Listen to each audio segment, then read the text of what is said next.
အားလုံးပဲမင်္ဂလာပါကျွန်မကတော့ဒေါက်တာ crafted meal ရဲ့ founder လည်းဖြစ်တဲ့ပင်နိုင်ဟာရဆရာဝန်လည်းဖြစ်တဲ့ဒေါက်တာဝိုင်းမြင့်နိုဝဲဖြစ်ပါတယ်ဒီနေ့မှာတော့ကျွန်မကကြောက်ကဲလူနာရင်းနဲ့ပတ်သက်တဲ့အစားအသောက်နဲ့အာဟာရဆိုင်ရာဗဟုသုတလေးဝေမျှသွားပါမယ်ပေါ့နော်အဲ့တော့ကြောက်ကဲယောဂကကြတော့ကျွန်တော်တို့အဓိကပြောရမှာကကြောက်ကဲယောဂဆွဲနေရမှာအဓိကပြောမှာကကြောက်ကဲပျက်စီးတဲ့အပိုင်းတွေပေါ့ CKD လို့အလွယ်ခေါ်ကြတယ်ကြောက်ကဲပျက်စီးရဲ့အပိုင်းတွေကိုပြောသွားမယ်ကြောက်ကဲပျက်စီးစေတဲ့အကြောင်းအရာတွေကတော့အမျိုးမျိုးရှိရဲ့လူငယ်မှာလည်းပျက်စီးနိုင်တယ်လူကြီးတွေမှာလည်းဖြစ်နိုင်တယ်လူငယ်လို့မဖြစ်ဘူးရဲ့လို့မရှိဘူးပေါ့နော်အခုဆိုရင် SLE တွေဒီ autoimmune ယောဂတွ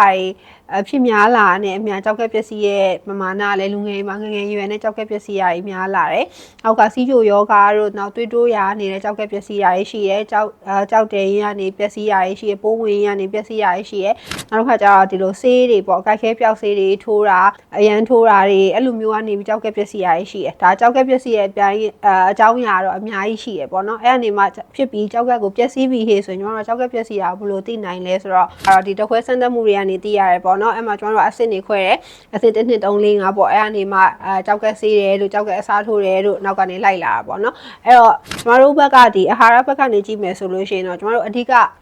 view site ဖို့လိုအပ်တာအရေးကြီးဆုံးကတော့ဒီအသားဓာတ်တွေရှိမယ်အားလုံးလည်းစိတ်ပူကြပါပေါ့နော်အသားဓာတ်ကိစ္စရှိမယ်နောက်ရေရှိမယ်ပြောရလို့ရှိရင်တော့ဒီ potassium တို့ sodium တို့ဒါကတော့သူ့ရဲ့သွေးဖြည့်မှာသွေးဖြည့်ကောင်းရင်ကောင်းတယ်လို့မကောင်းရင်မကောင်းတယ်လို့ဆင်ခြင်ရတဲ့အပိုင်းတွေပေါ့နော်အဲ့တော့ကျွန်မအခုအရင်ဆုံးပြောသွားမှာကတော့ဒီအသားဓာတ် protein ပေါ့နော် protein ဆိုတော့ကျွန်တော်တို့ကဘာကြီးခွာလဲဆိုတဲ့ခါကျတော့တချို့ကျတော့ရှိရဲကြောက်ကဲပျက်စီးပြီးကြောက်ကဲမကောင်းဘူးကြောက်ကဲအားနေတယ်လို့ပြောလိုက်တာနဲ့အသားလုံးဝမစားရတော့ဘူးလို့အသားအကုန်လုံးဖြတ်လိုက်တယ်လို့အဲ့လိုအပိုင်းတွေရှိရဲအဲ့လိုတော့လည်းမဟုတ်ဘူးကျမတို့မှာအသားဓာတ်ကလိုအပ်တယ်ပေါ့နော်အသားဓာတ်လုံးဝမစားနိုင်လို့ရှိရင်လူကယောဂအရာပင်ပန်းရတဲ့ကြားတယ်ထားပါတော့ကြောက်ကဲဆေးရလို့ပင်ပန်းနေယောဂအရာပင်မရတဲ့ဂျာတဲ့ဒီအသားဓာတ်ကပါမရှိဘူးဆိုလို့ရှိရင်ကျမတို့ကခွေခောက်ပြီးတော့ဖြစ်နေမှာပေါ့နော်အဲ့ခါကျကျမတို့လိုအပ်တဲ့ပမာဏကဘယ်လောက်လဲဆိုတာလေးလဲကျွန်တော်သိထားရမယ်ပေါ့နော်အဲ့တော့ဒီပထမဆုံး CKD state တွေပေါ့နော် CKD state 1တို့2တို့မှာဆိုလို့ရှိရင်ကျွန်တော်တို့အဓိကတွက်တာကကြာကျွန်တော်တို့ကဒီ body weight နဲ့တွက်တယ် body weight ဆိုတာကကြတော့ကိုယ့်ရဲ့လက်ရှိခန္ဓာကိုယ်အလေးချိန်လည်းဖြစ်နိုင်တယ်လို့ကိုကဥမာအရန်ဖောနေရတို့အရန်ဝနေရတို့ဒါမှမဟုတ်ရှင်အရန်ပိန်နေရနေလို့မကောင်းလို့ပိန်နေရလူတွေဆိုလို့ရှိရင်တော့ကျမတို့ကတော့ဒီလူမှာရှိတဲ့ဒီအလီလူရဲ့အသက်အရွယ်အရက်နဲ့ရှိတဲ့ body weight ဆိုပြီးတော့ကျမတို့ကဒီ nutritionist တွေကတွက်ရတာမျိုးရှိတာပေါ့နော်အဲ့တော့ဒီ body weight တစ်ခုရှိပြီပေါ့အဲ့ body weight နဲ့ဒီ body weight မှာဆိုလို့ရှိရင်အသားကိုဘယ်လိုမျိုးစားမလဲပေါ့ကျမတို့ကဒီ gram ပေါ့နော် protein gram per body weight ပေါ့နော် kg နဲ့တွက်တယ်အဲ့တော့ကျမတို့ကအဓိကဒီပထမ state တွေမှာဆိုလို့ရှိရင်တော့ဒီ state 1တို့2တို့မှာဆိုလို့ရှိရင်တော့ 0.8 လောက်ထိကျမတို့ကပေးကြွေးရ 0.8 ဆိုတာတော့ဒါ protein ကိုပြောတာပေါ့နော် protein 0.8 gram ပေါ့နော် protein 0.8 gram per body weight kg ပေါ့အဲ့ခါကျတော့အဲ့တော့ဘယ်လိုတွက်လဲဆိုတော့ဒါတော့ protein ကိုပြောအသားကိုပြောတာမဟုတ်ဘူးเนาะအသားကိုပြောတာမဟုတ်ဘူးအဲ့တော့ကျမအလွယ်တကူမြင်အောင်ပြင်တောင်ပြောမယ်ဆိုလို့ရှိရင်60 kg ရှိရပေါ့နော်60 kg ရှိရလူတယောက်ကကျမတို့ဒီ CKD state 1တို့2တို့မှာဆိုလို့ရှိရင်သူကတစ်နေ့တာမှာ200 gram လောက်စားလို့ရတယ်အဲ့အကြောင်း meat ဖြစ်သွားပါပေါ့နော်အသားပဲဖြစ်ဖြစ်ငါးပဲဖြစ်ဖြစ်200 gram လောက်စားလို့ရတယ်ဒါပေမဲ့သူက state 3တို့ဘာလို့ဖြစ်သွားပြီဆိုလို့ရှိရင်သူကစားတဲ့ဟာညော့သွားပြီကျမတို့ဟိုက protein နဲ့တွက်မယ်ဆိုလို့ရှိရင်လည်းသူကဒီ 0.6 0.7 5 လောက်ပဲအဲ့လိုပဲစားလောက်ရတယ်ဆိုလို့ရှိရင်သူကတနေ့မှာဆိုလို့ရှိရင်အသားက150 gram လောက်ဖြစ်သွားတယ်အဲ့အနေမှာအဆင့်ကတက်သွားပြီstate 4တွေပါရောက်သွားပြီထောက်ကက်တွေပါဆေးရလဲမဆေးသေးဘူးဆိုလို့ရှိရင်ကြာသူကကျွန်တော်တို့0.55 လောက်ပဲ0.55 gram protein ပေါ့နော် per body weight ဆိုတဲ့အခါကျတော့ကျွန်တော်က120 gram လောက်ပဲဖြစ်သွားတယ်ပေါ့ဒါပေမဲ့120လောက်ထိစားလို့ရတယ်ပေါ့120လောက်ပဲစားလို့ရတယ်အဲ့ဒါပြီးသွားလို့ရှိရင်ကျွန်တော်တို့ကြောက်ကက်ဆေးတဲ့အပိုင်းဖြစ်သွားပြီအဲ့တော့ကြောက်ကက်ဆေးရဲ့လူတွေမှာလည်းအဲ့ protein ကိစ္စအသားဓာတ်ကိစ္စကနည်းနည်းလေးရောရှုပ်တယ်ပေါ့နော်နည်းနည်းလေးရောရှုပ်တယ်ဆိုတော့ကျွန်တော်တို့ကကြောက်ကက်ကိုဆေးလိုက်ပြီးဆိုတော့ဟိုကြောက်ကက်ဆေးတယ်ဆိုတာပုံမှန်ကြောက်ကက်ကောင်းတဲ့လူမျိုးဖြစ်အောင်ဆေးတာဖြစ်တဲ့အတွက်ကြောင့်မို့လို့ကြောက်ကက်ဆေးတဲ့ရက်ဒီမှာဆိုရင်တော့ကျွန်တော်တို့အသားလေးကနည်းနည်းပြန်တိုးပြီးတော့စားလို့ရတယ်အဲ့တော့150 180 gram လောက်ထိကျွန်တော်တို့နည်းနည်းပြန်တိုးပြီးတော့စားလို့ရတယ်စားဖို့လည်းလိုအပ်တယ်ဘာလို့လဲဆိုတော့ကျွန်တော်တို့ကကြောက်ကက်ဆေးပြီးဆိုလို့ရှိရင်ကပင်မနေလေနော်သွေးရည်လည်းဆုံးရှုံးရတာရှိရဲဆေးပြန်ထိုးရတာဒီဆက်ကြီးနဲ့ဒီလဲလည်နေရတာနေဆိုတော့ပင်မတဲ့အခါကျတော့အသားဓာတ်တွေကလည်းပိုပြီးလိုအပ်တယ်ပြောကျမတို့ကကြောက်ကက်ကိုပုံမှန်လိုမျိုးဖြစ်အောင်ဆေးလိုက်တာဖြစ်တဲ့အတွက်ကြောင့်မို့လို့ပုံမှန်နီးပါးလေးပေါ့နည်းနည်းပုံမှန်ထက်ပိုတိုးပြီးတော့စားလို့ရတယ်နောက်ရက်တွေမှာဆိုရင်တော့နည်းနည်းပြန်လျှော့ပြီးတော့စားရတာလေးရှိတယ်အဲ့ဒါကတော့ဘယ်ပုံမူတည်လဲဆိုတော့ကျမတို့ကကြောက်ကက်ကို တရက်ထဲနဲ့2ကြိမ်လောက်ဆေးနေရလားဒါမှမဟုတ်ရှင်နေ့တိုင်းဆေးနေရလားတစ်ဖက်မှာဘယ်နှစ်ရက်ဆေးရလဲဘယ်နှစ်ပတ်မှာတစ်ခါဆေးရလဲပုံမူတည်ပြီးတော့ကျမတို့စားရတဲ့တစ်နေ့တာစားရတဲ့ protein လေးတွေကအသားသက်လေးတွေကကွာခြားသွားတယ်ပေါ့နော်အဲ့တော့နေ့တိုင်းဒီတိုင်းစားရမယ်လို့လည်းမဟုတ်ဘူးနေ့တိုင်း short စားရမှာလည်းမဟုတ်နေ့တိုင်းတိုးစားရမှာလည်းမဟုတ်ဘူးတိုး short ပြောင်းလဲလေးကတော့နည်းနည်းလေးတော့ခက်ခဲတယ်ပေါ့နော်အဲ့အနေပြီးတော့မှကျွန်တော်တို့နောက်ဆုံးကြောက်ကအစားထိုးကြရတဲ့သူတွေရှိရပေါ့ကြောက်ကအစားထိုးပြီးဆိုတော့ကြောက်ကအစားထိုးလိုက်ပြီးဆိုကြတဲ့ဟိုကကြောက်ကအစ်စ်ကလေးဖြစ်သွားပြီပေါ့နော်အစ်စ်ကလေးဖြစ်သွားပြီဆိုရင်တော့ပုံမှန်လိုပြန်စားလို့ရပြီပေါ့ပုံမှန်လိုပြန်စားလို့ရပြီဆိုပေမဲ့ဒါပေမဲ့အဲ့ဒီပုံမှာကျွန်တော်တို့ကဒီကြောက်ကအစားထိုးခါစားဆိုလို့ရှိရင်ပို့တိုးပြီးတော့စားရတာမျိုးရှိတယ်။မတို့အဲ့ကြလို့ရှိရင် protein နဲ့တွက်မယ်ဆိုလို့ရှိရင်တော့1 gram ပေါ့နော်1 gram per kg လောက်ထိပေးတယ်။အဲ့ဒါကြတော့အဲ့ကြလို့ရှိရင်တော့200ကျော်သွားပါပေါ့နော်200 gram ကျော်ထပ်ပို့ပြီးတော့စားရတာပေါ့။အဲ့ဒါဘာကြောင့်လဲဆိုတော့ကျွန်တော်တို့ဒီ operation လုပ်ထားတဲ့အချိန်မှာဒီခန္ဓာကိုယ်မှာ stress တွေဖြစ်ထားတာရှိရဲပြီးတော့ဒီ healing ပေါ့နော် healing အတွက်အဲ့လိုမျိုးဆိုရင်တော့အသားကတေချာစားကိုစားရတယ်အဲ့ဒါစားမှသာလေဒီအနာကောင်းပြီးတော့ကောင်းကြက်မှာပေါ့နော်ကောင်းကြက်မှာဆိုတဲ့ခါကျအသားပိုတိုးပြီးတော့စားရတယ်ဒါပေမဲ့အဲ့ process ပြီးသွားပြီဒီ operation လုပ်ထားတဲ့ process ပြီးသွားပြီဒီ45ရက်တစ်လခွဲလောက်ကြော်ပြီးဟေးဆိုလို့ရှိရင်တော့ပုံမှန်လေးပြန်လျှော့ပြီးတော့ပြန်စားပေါ့နော်ဒါပေမဲ့ဟိုးအရင်ကလိုမျိုးကြောက်ကပြက်စီးနေတုန်းကလိုမျိုးတော့စားစရာမလိုဒါပေမဲ့ကျမတို့ကအဲ့လို200 gram ဝန်းကျင်လောက်ကိုတော့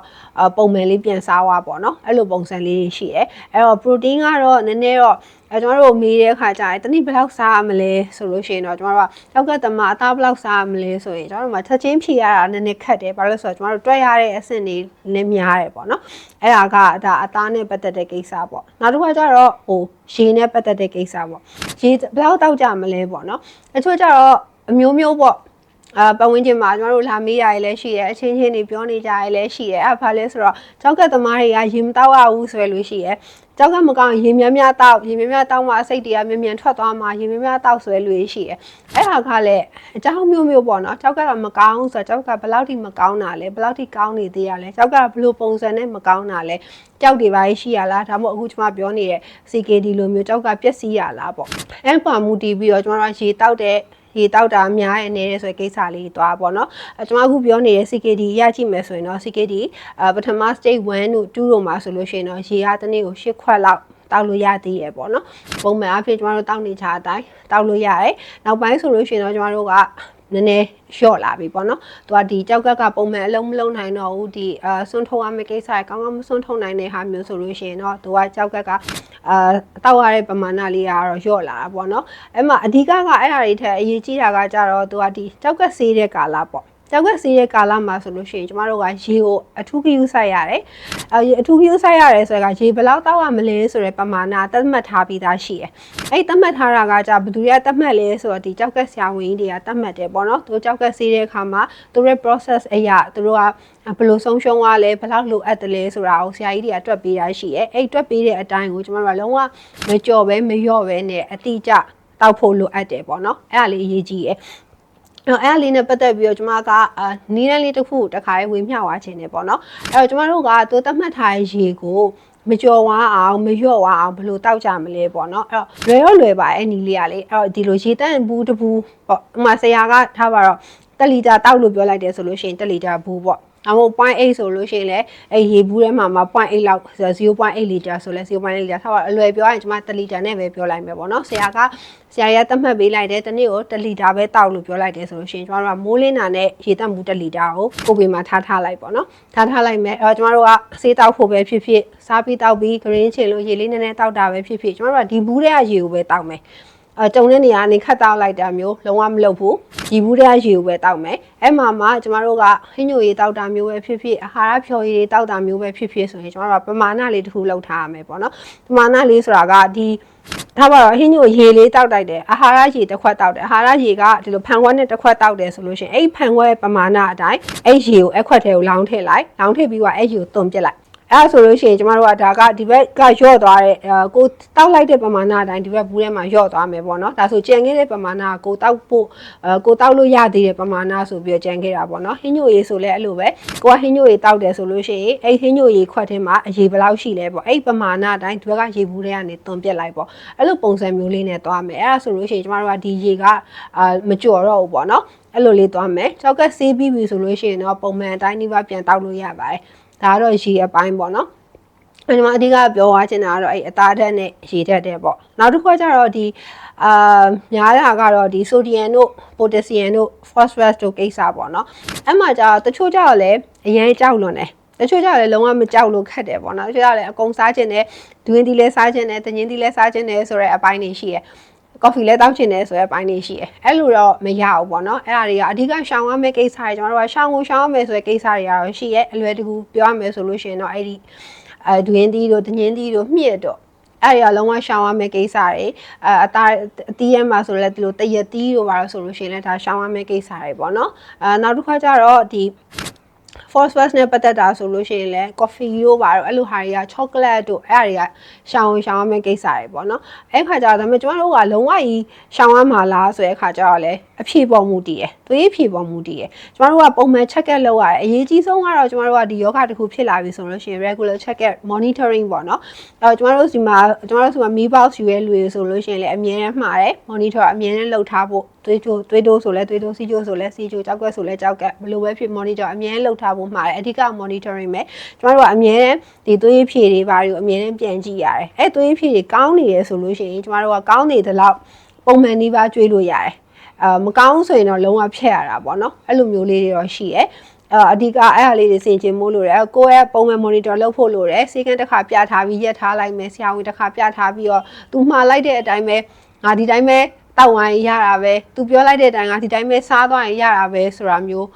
မရှိဘူးပုံမှန် regular follow up လေးတွေလိုအပ်တယ်ပေါ့နော်ဒီနေ့ပြောသွားတဲ့အကြောင်းအရာကတော့ကြောက်ကက်ပျက်စီးတဲ့လူနာတွေနဲ့ပတ်သက်ပြီးတော့အာဟာရနဲ့ဆိုင်ရာဘုဒ္ဓတာလေးပဲဖြစ်ပါတယ်အားလုံးပဲအဆုံးထိကြည့်ပေးတဲ့အတွက်ကျေးဇူးတင်ပါတယ်အသေးစိတ်